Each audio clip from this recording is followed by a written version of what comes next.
Hi there. We are on day 164, I believe, of Through the Bible in 1 year. Yep, 164.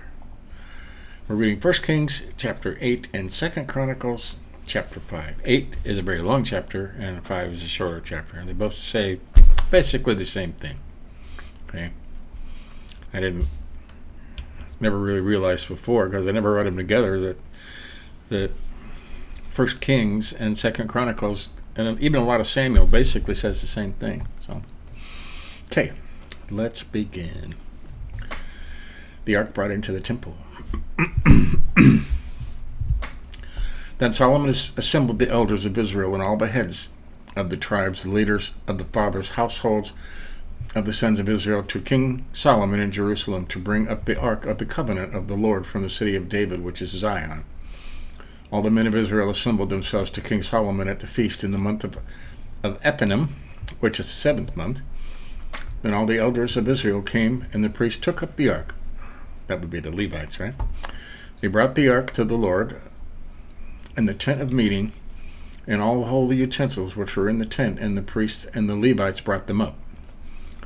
And King Solomon and all the congregation of Israel who were assembled to him were with him before the ark, sacrificing so many sheep and oxen that they could not be counted or numbered. Wow.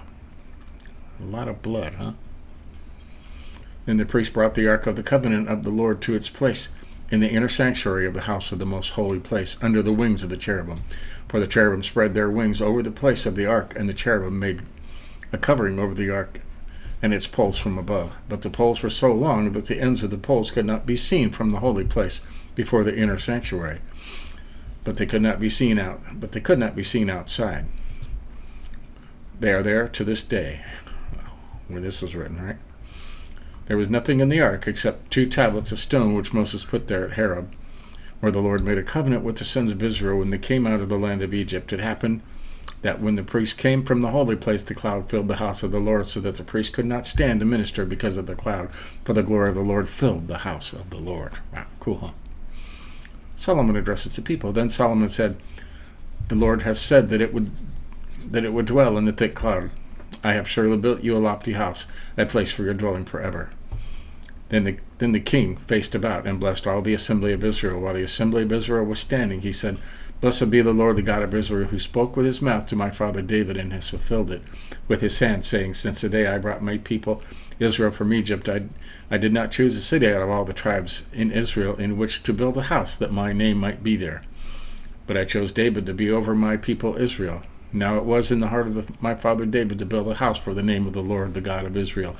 But the Lord said to my father David, Because it was in your heart to build a house for my name, you did well that it was in your heart. Nevertheless, you shall not build the house, but your son, who will be born to you, he will build the house for my name. Now the Lord has fulfilled his word which he spoke, for I have risen in place of my father David, and sit on the throne of Israel, as the Lord promised. And we have built a house for the name of the Lord, the God of Israel. There I have set a place for the ark, in which the covenant of the Lord, which he made with our fathers when he brought them from the land of Egypt. The prayer of dedication. Then Solomon stood before the altar of the Lord in the presence of the assembly of Israel, and spread out his hands toward heaven. He said, O Lord, the God of Israel, there is no God like you in heaven, above or on earth beneath, keeping covenant and showing loving kindness to your servants who walk before you with all their heart, who have kept with your servant my father David that which you have promised him.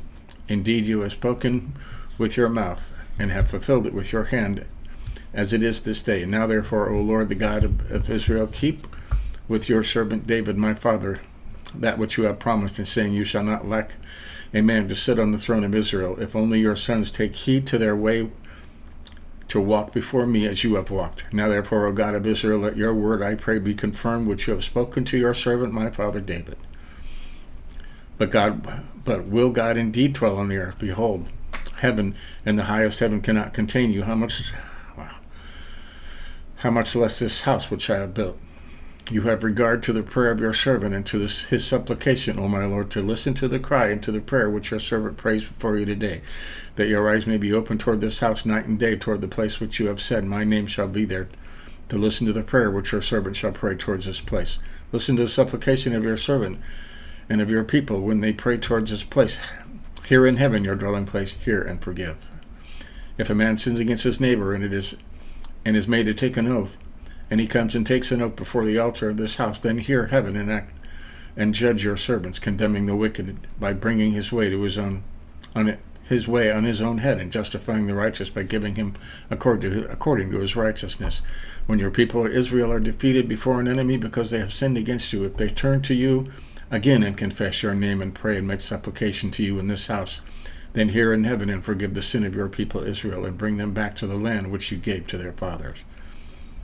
When the heavens are shut up and there is no rain because they have sinned against you, and they pray towards this place and confess your name and turn from their sin when you afflict them, then hear in heaven, forgive the sin of your servants and of your people Israel. Indeed, teach them the good way in which they should walk, and send rain on your land which you have given your people for an inheritance.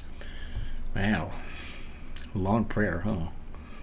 If there is famine in the land, if there is pestilence, and if there is blight or mildew, locust or grasshopper, if their enemy besieges them in the land of their cities, whatever plague, whatever sickness there is, whatever prayer of supplication is made by man or by all of your people Israel, each knowing the affliction of his own heart, and spreading his hands towards his house, then hear in heaven your dwelling place, and forgive the act, and render each according to all his ways, whose heart you know, for you alone know the hearts of all the sons of men, that they may fear you all the days that they live in the land which you have given to our fathers. Wow. Also concerning the foreigner who is not of your people, when he comes from a far country for your name's sake, for they will hear of your great name and your mighty hand and of your outstretched arm, when he comes and prays towards this house here in heaven, your dwelling place, and according to all for which the foreigner calls to you, in order that all peoples of the earth may know your name, fear you as do your people Israel, and that they may know that this house which I have built is called by your name.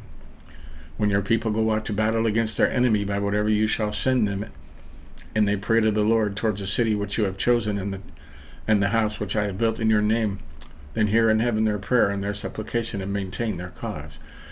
When they sin against you, for there is no man who does not sin, and you are angry with them and deliver them to an enemy, so that they take them away a captive to the land of the enemy, far off or near, if they take thought in the land where they have been taken captive, and repent and make supplication to you in the land of those who have taken them captive, saying, we have sinned and have committed iniquity and acted wickedly, if they return to you with all their heart and with all their soul in the land of their enemies who have taken them captive, and pray to you towards their land which you have given to their fathers, the city which you have chosen, and the house which I have built in your name, then hear their prayer and their supplication in heaven, your dwelling place, and maintain their cause, and forgive your people who have sinned against you in all their transgressions which they have transgressed against you, and make them objects of compassion before those who have taken them captive, that they may have compassion on them.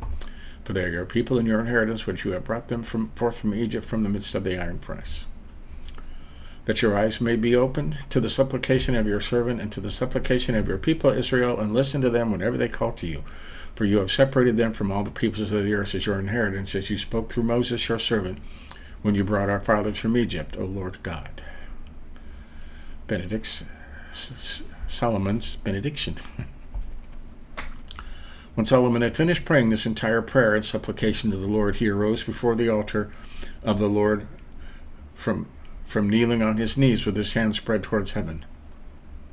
And that's how you pray, on your knees, hands toward heaven, not hands folded looking down. You look up, okay? We'll talk about that some other time. Okay?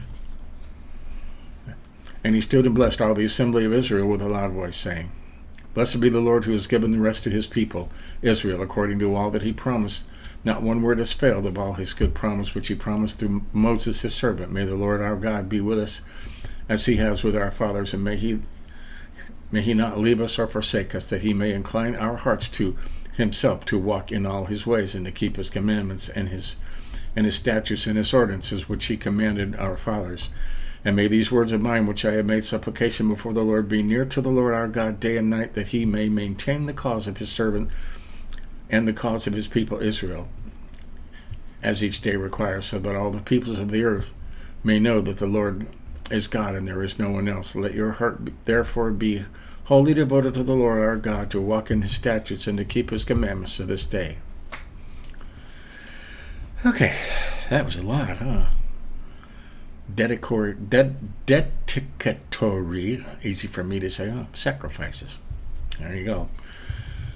Now the king and all Israel with him offered sacrifice to the Lord. Solomon offered for the sacrifice of peace offerings, which he offered to the Lord, 22,000 oxen, 120,000 sheep.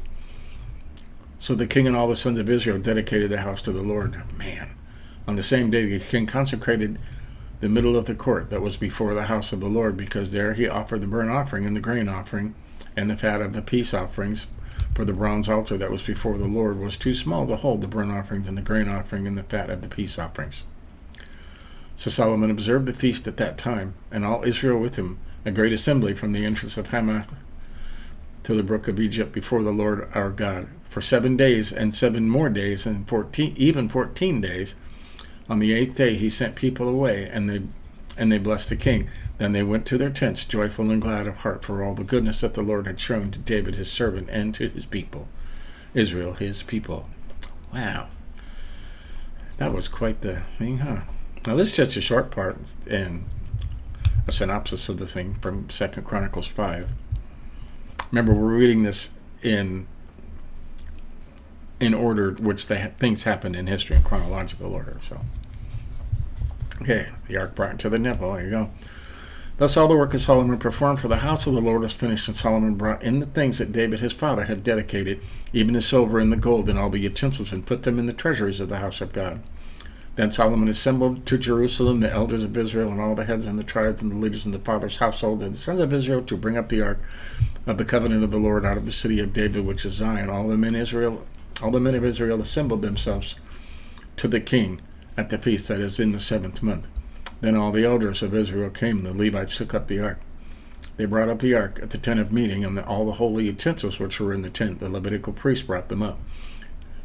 And King Solomon and all the congregation of Israel who were assembled with him before the ark were sacrificing so many sheep and oxen that they could not be counted or numbered, even though it was, right?